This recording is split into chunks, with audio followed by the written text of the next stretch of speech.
علامات قیامت کچھ ایسی ہیں جو ظاہر ہو چکی ہیں گزشتہ زمانے میں، کچھ موجودہ زمانے میں ظاہر ہو رہی ہیں، اور کچھ علامات ایسی ہیں جو قیامت کی بڑی بڑی نشانیاں ہیں، جو ہی قیامت قریب آئے گی اس وقت وہ ظاہر ہوں گی۔ لیکن کچھ علامات، کچھ نشانیاں جن کا رسول اللہ صلی اللہ تعالیٰ علیہ وآلہ وسلم نے ذکر اور تذکرہ فرمایا، وہ آج ہمارے اندر موجود ہیں، آج ہمارے اندر موجود ہے۔ نبی کریم صلی اللہ تعالیٰ علیہ وآلہ وسلم نے علامات قیامت جو مختلف کتب احادیث میں ہیں جو بیان فرمائی ہیں، ان میں سے ایک علامت آقا دو جہاں صلی اللہ تعالیٰ علیہ وآلہ وسلم نے فرمایا کہ قرب قیامت میں مال کی کثرت ہوگی، مال کی کثرت ہوگی قرب قیامت کے اندر۔ آج ہم دیکھیں تو مال کی اس قدر فراوانی ہے کچھ لوگوں کے پاس کہ لاکھوں کی قیمت کے موبائل ہیں ان کے پاس، لاکھوں کی گاڑیاں ان کے پاس، لاکھوں کی کوٹھیاں ان کے پاس، اور کچھ لوگ تو ایسے ہیں جن کو یہ بھی نہیں پتا کہ ہمارے پاس دولت کتنی ہے۔ ہاں کچھ لوگ وہ بھی ہیں یہ ہر زمانے میں کہ جن کے 2 وقت کا کھانا بھی میسر نہیں، لیکن اکثریت کے حساب سے اگر دیکھا جائے تو آج مال کی کثرت ہے، روپے پیسے کی ریل پیل ہے۔ اگر فرمایا کہ جب قیامت قریب ہوگی اس وقت کیا ہوگا؟ مال کی کثرت ہوگی۔ اور دوسرا فرمایا کہ وقت میں برکت نہیں رہے گی، وقت میں برکت نہیں رہے گی، یہ بھی قیامت کی علامات میں سے ہے۔ پہلے جب دن ہوتا تھا، دن گزرتے پتہ لگتا تھا کہ دن گزرا ہے، ہفتے کا پتہ چلتا تھا کہ 7 دن گزرے ہیں، مہینے کا پتہ چلتا تھا، سالوں کا پتہ چلتا تھا۔ لیکن آج وقت سے برکت اس طرح ختم ہو چکی ہے کہ وقت بہت تیزی کے ساتھ گزرتا محسوس ہوتا ہے۔ اور جمعہ پڑھ کے جائیں، اگلا جمعہ آنے میں ایسے لگے گا جیسے 2 دن بعد جمعہ آ گیا۔ صبح ہوتی ہے، شام، اور مہینہ ایسے ختم ہوتا ہے، پتہ نہیں چلتا مہینہ کب ختم ہو گیا۔ یعنی جو وقت کے اندر برکت تھی وہ برکت ختم ہو گئی ہے۔ اور تیسرا نبی کریم صلی اللہ تعالیٰ علیہ وسلم نے فرمایا کہ زکوٰۃ دینا لوگوں پر گراں ہوگا، وہ اس کو تاوان اور ٹیکس سمجھیں گے۔ آج لوگوں کے پاس کروڑوں کی دولت موجود ہے، لیکن اس دولت کو وہ دنیا کے اندر خرچ کریں گے، اپنے نفس کی خواہشات کی تکمیل کے لیے خرچ کریں گے، اپنے لیے سہولیات، آسائشات بنانے پر بے پناہ اس دولت کو خرچ کر دیں گے۔ لیکن جو اللہ کی طرف سے زکوٰۃ فرض ہے وہ زکوٰۃ ادا نہیں کریں گے۔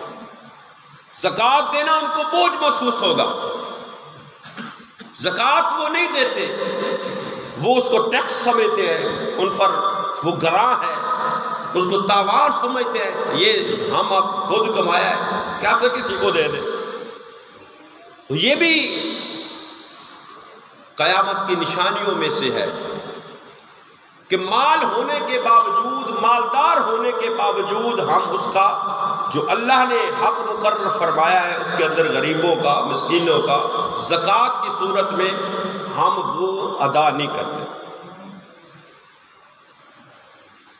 تو جتنی دیر تک بندہ اپنے مال میں سے زکوٰۃ ادا نہیں کرتا اس کا مال پاک نہیں ہوتا، اس کا وہ مال ناپاک ہے، حرام ہے اس کا وہ مال، جب تک وہ اس کو زکوٰۃ ادا کر کے پاک نہیں کرتا۔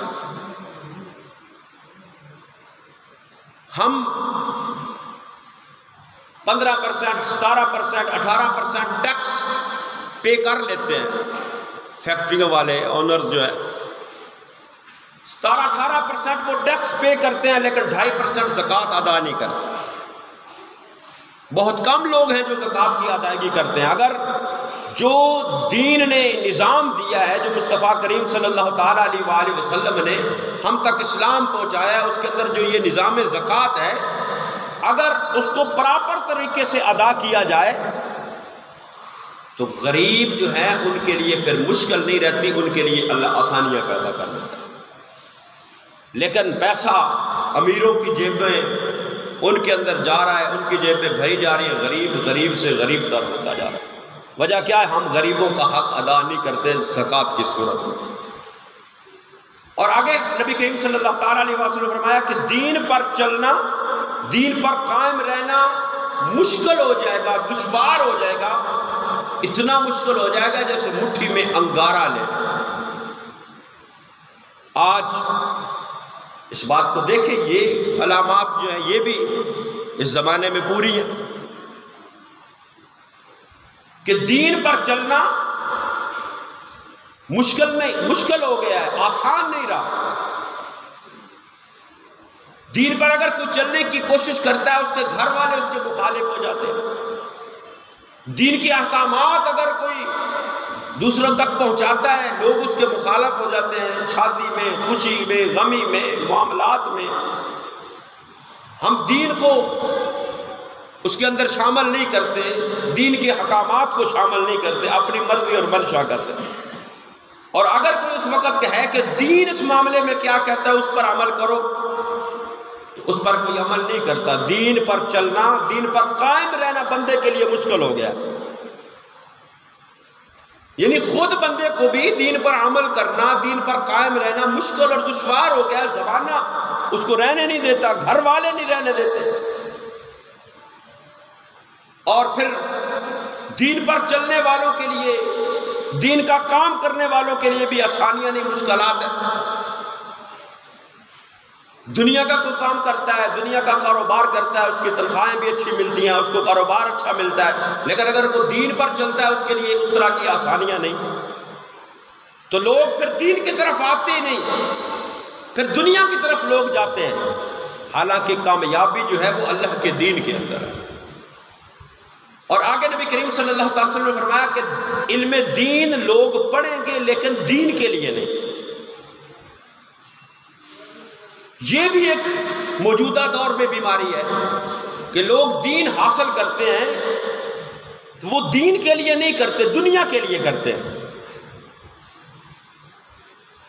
دین پڑھ کے محفلوں میں جائیں گے، تقریریں کریں گے، فی تقریر 40,000 ہزار 50,000 ہزار لیں گے، دنیا کمائیں گے۔ حالانکہ دین پڑھ کر مقصد یہ ہونا چاہیے کہ اللہ نے مجھے جو دین عطا کیا ہے میں اس کو لوگوں تک پہنچاؤں، یہ میری ذمہ داری ہے۔ لیکن ہم نے دین کو بھی کاروبار بنا لیا، ہم اللہ کی رضا کے لیے کسی کو دین بتانے کو تیار نہیں۔ بھائی رسول اللہ صلی اللہ تعالیٰ علیہ وآلہ وسلم کا ذکر کرنا ہے، محبوب کی آل کا ذکر کرنا ہے، محبوب کے اصحاب کا ذکر کرنا ہے، شان اولیاء بیان کرنی ہے۔ 40,000 دیو تو پھر کرے گا، فٹے منہ تیرے تے بے تو اگر اللہ دے رسول دی شان بیان کرنی تو پیسے لے کے کر لے۔ تو دین پر چل، اللہ اور اس کے رسول کی شان کو بیان کر، ڈیمانڈ نہ کر، مانگ نہیں، دنیا کا لالچ نہ رکھ، پھر دیکھ رب تیرے پر کرم کیا کرتا۔ تو آج دین کے لیے علم دین نہیں پڑھا جا رہا، دنیا کے لیے دین پڑھا جا رہا۔ یہ بھی قیامت کی علامات میں سے ہے جو اس وقت ظاہر ہے۔ اور آگے نبی کریم صلی اللہ علیہ وسلم نے ارشاد فرمایا کہ ذلیل قسم کے لوگ جن کو تن پر کپڑا میسر نہیں تھا، جن کو پاؤں میں جوتی میسر نہیں تھی، آج وہ بڑے بڑے محلات بنا کر ان پر فخر کر رہے ہیں۔ یعنی وہ لوگ جن کو کبھی پہننے کو کپڑا نصیب نہیں تھا، پاؤں میں جوتی نصیب نہیں تھی، لیکن آج ان کے پاس دولت کے اتنے انبار ہیں، باپ دادا کی چھوڑی ہوئی دولت ہے یا کسی کا حق غصب کیا ہوا دولت ہے کہ انہوں نے بڑے بڑے محلات بنا لیے، اس پر فخر۔ اور نبی کریم صلی اللہ علیہ وسلم نے ایک حدیث مبارکہ میں عربوں کے بارے میں بھی یہ فرمایا کہ عرب لوگ بڑے بڑے محلات بنا کر اس پر فخر کرتے ہیں۔ یہ بھی علامات قیامت میں سے ہے کہ دنیاوی جاہ و حشمت جو ہے، دنیاوی عہدہ اور جو مرتبہ ہے، اس پر فخر کیا جاتا ہے۔ اور آگے نبی کریم صلی اللہ تعالیٰ علیہ وسلم نے فرمایا کہ مرد اپنی عورت کا مطیع و فرما بردار ہوگا۔ مرد عورت کا، اپنی بیوی کا مطیع و فرما بردار ہوگا۔ ماں باپ کا نافرمان ہو جائے گا، کہ فرمایا ماں باپ کا نافرمان ہو جائے گا۔ ماں باپ کے مقابلے میں عورت کی بات کو اہمیت دے گا، ماں باپ کے مقابلے میں بیوی کی عزت کرے گا۔ حالانکہ بیوی سے بھی محبت کا حکم ہے، بیوی سے پیار کا بھی حکم ہے۔ رسول اللہ صلی اللہ تعالیٰ علیہ وآلہ وسلم نے اپنے عمل سے، اپنے فرامین سے اس بات کو فرمایا، لیکن جو مقام ماں اور باپ کا ہے وہ بیوی کبھی حاصل نہیں کر سکے۔ لیکن اس دور میں ایک طرف ماں باپ کر رہی ہے، ایک طرف باپ بات کر رہا ہے، ایک طرف بیوی ہے، ماں باپ کی بات کو اہمیت نہیں دی جاتی، بیوی کی بات کو اہمیت دی جاتی۔ یہ بھی قرب قیامت ہے۔ اور نبی کریم صلی اللہ تعالیٰ علیہ وسلم نے فرمایا کہ بندہ اپنے دوستوں سے میل جول رکھے گا، اپنے باپ سے جدائی رکھے گا۔ ساری رات 10 12 بجے تک دوستوں کی محفلوں میں بندہ بیٹھا رہتا ہے، گھر باپ بوڑھا انتظار کر رہا تھا کب بیٹا گھر آئے گا، کب بیٹا گھر کو آئے گا۔ یعنی دوستوں کو اہمیت دی جا رہی ہے، ان کے ساتھ وقت سپینڈ کیا جا رہا ہے، ان کے ساتھ وقت گزارا جا رہا ہے۔ ماں باپ انتظار میں ہوتے ہیں کہ کب ہمارا بیٹا گھر آئے، ہمارے پاس 2-4 لمحے کے لیے بیٹھ جائے۔ باپ ساری رات انتظار کرتا رہتا ہے، جاگتا رہتا ہے، اور بیٹا باہر دوستوں یاروں میں بیٹھ کر گپے ہانک رہا ہے۔ باپ بلائے گھر جانے کو، بیٹا تیار نہیں، اب میں دوستوں کو بیٹھا آنا ٹھہر کے۔ دوستوں کو اہمیت دی جاتی ہے، ماں باپ کو اہمیت نہیں دی جاتی۔ یہ بھی قیامت کی علامات میں سے ہے۔ اور آگے فرمایا کہ مسجدوں میں لوگ چلائیں گے۔ حالانکہ مسجد کا ادب اور احترام یہ ہے کہ وہاں بندہ بیٹھے تو خاموشی کے ساتھ بیٹھے اور عبادت میں مشغول رہے، تلاوت قرآن پاک میں مشغول رہے، ذکر اذکار میں مشغول رہے۔ لیکن مسجد کے اندر دنیا کی باتیں کی جاتی ہیں اور اونچی اونچی آواز میں باتیں کی جاتی ہیں۔ یہ بھی قرب قیامت کی جو علامات جو ظاہر ہو چکی ہے اس وقت۔ مساجد میں دنیا کی باتیں ہوتی ہیں، مساجد میں لوگ ایک دوسرے کے اوپر چیختے چلاتے ہیں، نمازیں پڑھ کے ایک صف میں کھڑے ہو کر ایک دوسرے کے لیے برداشت ہمارے اندر نہیں ہے۔ اور آگے نبی کریم صلی اللہ علیہ وسلم نے ارشاد فرمایا گانے باجے کی کثرت ہوگی، گانے کثرت کے ساتھ ہوں گے۔ اس کا بھی آپ مشاہدہ کر سکتے ہیں کہ ہر گھر میں کوئی نہ کوئی ٹک ٹاکر موجود ہے، ہر گھر میں کوئی نہ کوئی ایکٹر، کوئی نہ کوئی ڈانسر موجود ہے، ڈانس کر رہا ہے، گانے جو ہے وہ گا رہا ہے، گانے سن رہا ہے۔ یہ بھی قیامت کی علامات میں سے ہے کہ ہر گھر کے اندر میوزک ہے، ہر گھر کے اندر گانے والا ہے، ہر گھر کے اندر ناچنے والا ہے۔ اور ایسی ایپس ہیں جو ٹک ٹاک وغیرہ کے ہر شخص جو ہے، نوجوان، بچے کیا، بچیاں کیا، ہر ایک اپنی اداکاری کے جوہر دکھا رہا ہے، ہر کوئی گانے گا رہا ہے، ہر کوئی ناچ رہا ہے۔ تو یہ بھی علامات قیامت میں ہے جو اس وقت پوری ہو چکی ہے۔